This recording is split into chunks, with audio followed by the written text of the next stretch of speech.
What's up guys, it's Aaronitmar, and today we have another Super Smash Bros. Ultimate Costume Origins video. This time talking about all of the Mii Fighter costumes that dropped with each new wave of DLC.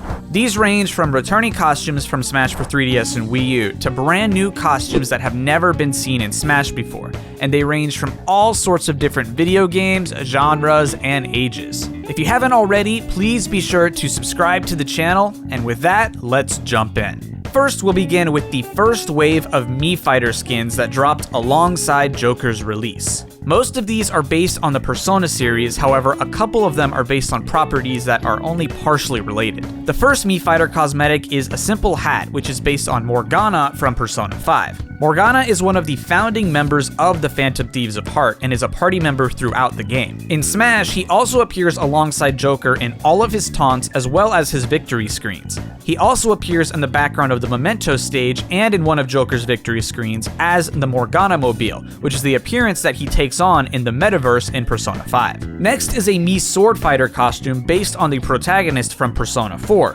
whose canon name is Yu Narukami. Yu and his friends try to solve unexplained murders in their town by exploring the Midnight Channel, a dark world where shadows representing people's darkest secrets dwell. Persona 4 originally released for the PlayStation 2, with the enhanced Persona 4 Golden releasing on the PS Vita. Persona 4 also has other media related to it, such as an anime adaptation, a fighting game, and a rhythm game.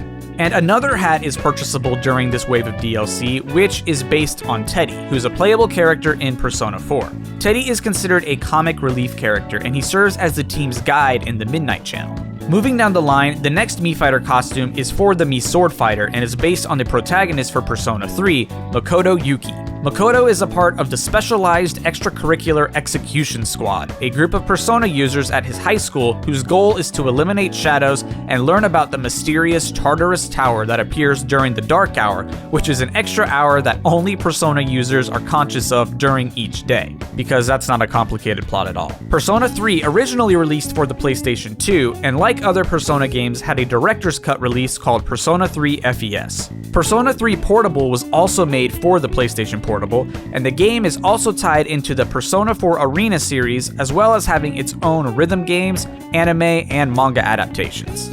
Moving away from the Persona series, the next two Mii Fighter costumes are based on Tails and Knuckles from the Sonic the Hedgehog series. These were both DLC costumes in Smash for 3DS and Wii U, but were cut from the base game of Ultimate before being re-added once again as DLC. While Knuckles is simply a full costume of himself for the Mii Brawler, the Tails costume also comes with the blaster as it's for the Mii Gunner. Tails is very mechanically adept, making many gadgets, vehicles, and weapons throughout the Sonic series, so this is a nice little nod to that fact. While it may seem odd for Tails and Knuckles to release alongside the Persona series, the developers of the Persona series, Atlus, were purchased by Sega in 2013, so this Mii Fighter wave was really just a Sega wave more than anything else. But now let's move on to the second wave of Mii Fighter costumes, which released alongside Dragon Quest's Hero. Like the first wave, this second wave is all related to Square Enix and the Dragon Quest series, with different costumes from its rich library. The first costume is a sword fighter costume based on Veronica. Veronica is a party member in Dragon Quest XI and XI's, and is primarily a magic user. A monster stole Veronica's and her sister's magic, and as a result, aged Veronica down to a child, and despite the hero helping her get her magic back, she still looks young. Even though her twin sister still looks the proper age. I don't know. Veronica and her sister Serena are both Keepers, a group dedicated to aiding the Luminary whenever he reappears. The next costume is for the Mii Sword Fighter, and it's Erdrick's helmet and armor. The Order of Erdrick is a title given to heroes of legend throughout the Dragon Quest series. However, this title comes from the very first hero, whose name was Erdrick, and who saved Alefgard from evil in ancient times. The legendary armor, sword, and shield of the very first Erdrick is equipable in several Dragon Quest games, and that armor is the basis for the Mii Sword Fighter costume.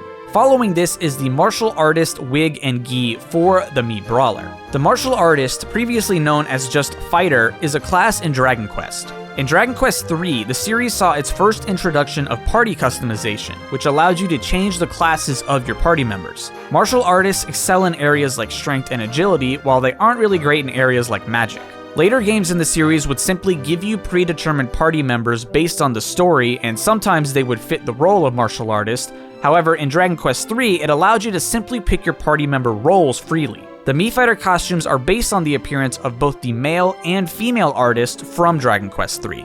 And lastly, for the second wave is a hat based on the slime, which is an enemy from Dragon Quest. Slimes are the most common enemy in the series, and they have been a part of the series since the very first game. Because of the ever-changing nature of the Dragon Quest series with constantly changing characters and stories, the slime has become synonymous with the series, in the same way that Pikachu is to Pokemon. In fact, Sakurai has stated that if Hero had been declined as a fighter by Square Enix, he was prepared and willing to create the slime into a fighter for Smash. It's just simply that iconic. The third wave of costumes didn't really have a theme with it, but it's perhaps the most iconic of all the Mii costume drops. First off is a Mii Sword Fighter costume based on Goemon. Goemon is the main character of the Goemon series, created by Konami in 1986. Goemon is loosely based on Ishikawa Goemon, a noble thief in Japanese folklore, and the game takes place in a cartoony version of feudal Japan. While the series' release internationally is very limited, it found great success in Japan, with over 20 games being released across the last 20 years. The series has an inconsistent title, with different names in both Japan and internationally. This is reflected in the costume's reveal, as 3 different logos and 3 different titles are used depending on which region's presentation you're watching. The next 2 costumes come from the Mega Man series, first beginning with a Proto Man costume for the Mii Gunner. This is another returning Mii costume, as the Proto Man costume was also available as DLC in Smash for 3DS and Wii U. Proto Man comes from the classic Mega Man series and was a prototype robot built by Dr. Light just before Mega Man enrolled. When Proto Man needed a repair, he was worried that Dr. Light would take away his independence, and he ran away. Dr. Wily found and repaired Proto Man, and Proto Man swore his allegiance to Wily before realizing his true nature. Proto Man also makes an appearance in Mega Man's final Smash, Mega Legends.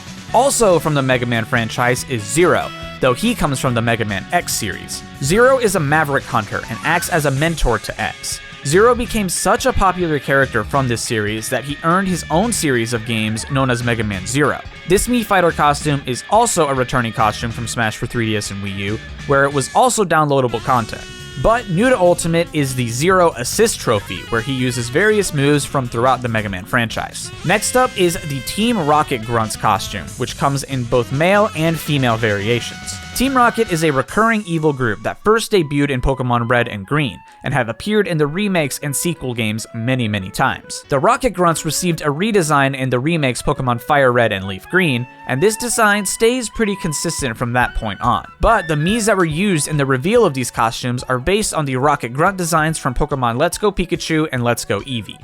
And at last, let's talk about the costume for Mii Gunner, Sans from Undertale. Undertale is an indie game created by Toby Fox, originally released for Windows and Mac before being a phenomenal success and seeing ports to Linux, PlayStation 4 and Vita, and Nintendo Switch. Sans is a skeleton monster, and he's a recurring character that plays a pivotal role throughout Undertale, and who the player eventually fights. His name comes from the font Comic Sans MS, which is the typeface that all of his dialogue appears as in-game. The game saw mass popularity online, and Sans became a frequent request for Smash, both seriously and just as a meme. However, Mr. Sakurai clearly took notice, and while the DLC characters were already decided, Sans was turned into a Mii Gunner skin, which is Sans' first official appearance as a 3D model. The weapon Sans uses as a gunner is a Gaster Blaster, which is a weapon also used by Sans during Undertale's genocide route. Moving into the fourth wave, all of the Mii Fighter costumes released are related to fighting games as a connection to Terry Bogard's release. The first costume is Nakoruru, a character from the Samurai Showdown series who has been a series regular since the first game in 1993. She fights using a kodachi, a traditional samurai sword, and is often paired with a hawk named Mamahaha or a wolf named Shikuru. She's one of the most popular Samurai Showdown characters and is frequently used in other games and media related to the SNK Corporation. Following that, we have Ryo Sakazaki, the main character from the Art of Fighting series, as well as a series regular in The King of Fighters. Art of Fighting first released in 1992 for the Neo Geo as the second fighting game series made by SNK, preceded only by Fatal Fury. The game has 2 sequels, but now mostly relies on crossover appearances for its characters, such as in King of Fighters or Capcom vs SNK. Next is Iori Yagami, a main character from the King of Fighters series. Iori was first introduced in King of Fighters 95 as a playable fighter. The King of Fighters 95 project began with the concept of giving Kyo Kusanagi a rival, and Iori was the result of that. Both of their families have a deep rivalry against each other dating back centuries, which serves as motivation for the characters' personal rivalries. Many characters were designed to be the official rival for Kyo, but based on pre-release voting, Iori was the most liked, and he was a personal favorite of the developers. Following that is a non-SNK related fighter, Akira Yuki, the mascot of the Virtua Fighter series. Akira debuted alongside the first title in the series, released for arcades in 1993. Virtua Fighter was the first arcade fighting game to fully feature 3D graphics, with every other game being sprite-based up to this point. Due to limited hardware, the game has a very blocky art style, and the Mii Fighter costume as well as the assist trophy for Akira use this as inspiration, giving him the same blocky design despite him having a much more detailed design today. Akira is another example of a returning Mii costume, as he was DLC for Smash for 3DS and Wii U as well. Along with Akira comes Jacky Bryan, another recurring main character from Virtua Fighter. Jacky also appeared in the original Virtua Fighter from 1993, and he's been in every Virtua Fighter game since. Like Akira, Jacky had a very basic design in the first Virtua Fighter, but has become more detailed and fleshed out with each iteration. Unlike Akira, the Smash Mii Brawler costume is not based on his first appearance, and instead pulls from his latest design from Virtua Fighter 5. And yet again, this is an example of a previous DLC costume returning, as Jacky was available for purchase in Smash for 3DS and Wii U. And now we hit the final wave of DLC, which was released alongside the final Fighter Pass character, Byleth. The first costume comes to us from the Assassin's Creed franchise, Altair for the Mii Sword Fighter. Altair is the main character of the first Assassin's Creed game, and a recurring character in the series. Desmond Miles, who's one of Altair's descendants, is forced to relive Altair's memories, which is the point of view that the game takes place in. For some reason, in the American version of the revealed trailer, the Assassin's Creed logo is not present, and it simply says Altair. But in all of the international versions, the actual Assassin's Creed logo is there, and there has never been any official distinction or reasoning for this. Next up is the Rabbids Hat, which comes from the Rayman series before effectively receiving their own spin-off titles. These were originally designed to be enemies in the unreleased Rayman 4, which was repurposed into a different game, Rayman Raving Rabbids. Since then, they have had a successful series of games, with their most recent big success being the crossover title Mario plus Rabbids Kingdom Battle. Both Altair and the Rabbids Hats were collaborations with Ubisoft, who owns both of these properties. Next is a Mii Gunner costume based on X from the Mega Man X series. Mega Man X was the first spin-off series to the classic Mega Man titles, taking place in the future with the successor of the original Mega Man X, or simply X. The game was designed to have more fluid controls and a departure from the classic graphics. X was also created by Dr. Light, but wasn't uncovered until 100 years later. X also appears in Mega Man's final smash, Mega Legends. And yet another Mega Man costume, this time we have Mega Man.exe, also for the Mii Gunner. Mega Man.exe is the protagonist of the Mega Man Battle Network series. This series takes place in an alternate reality after the classic Mega Man series, where networking was the main focus rather than robotics. Mega Man.exe is a NetNavi, an AI used to navigate other devices and partake in net battles. Just like X, Mega Man.exe is also present in Mega Man's final smash. Both X and EXE were also costumes released for Smash for 3DS and Wii U, so Ultimate is not their first debut.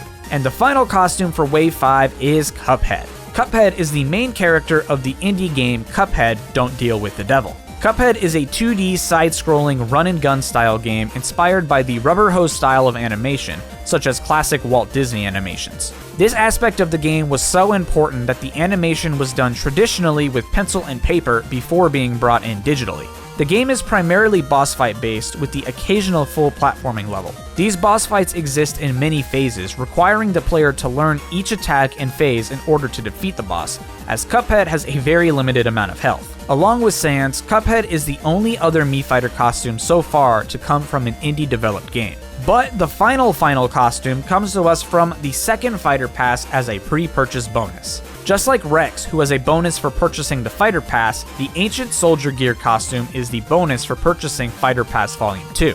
This costume comes from The Legend of Zelda Breath of the Wild as one of the potential armor sets. Link can purchase these from Cherry in the Akala Ancient Tech Lab using collected ancient materials. And that is every single DLC Mii Fighter costume. There are quite a lot, but I'm glad to have finally gotten through them all.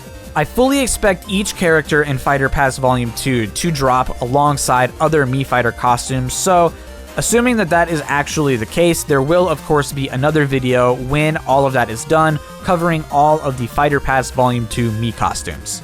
Again, I don't plan on making that video until the Fighter Pass Volume 2 is completely out, so it's gonna be some time. So I thank you guys for being patient, and I thank you guys for watching this video. If you enjoyed it, please be sure to hit the like button, and like I said, if you're new, please be sure to hit that subscribe button, and I will see you guys next time. Peace out, and I hope you guys have an awesome day.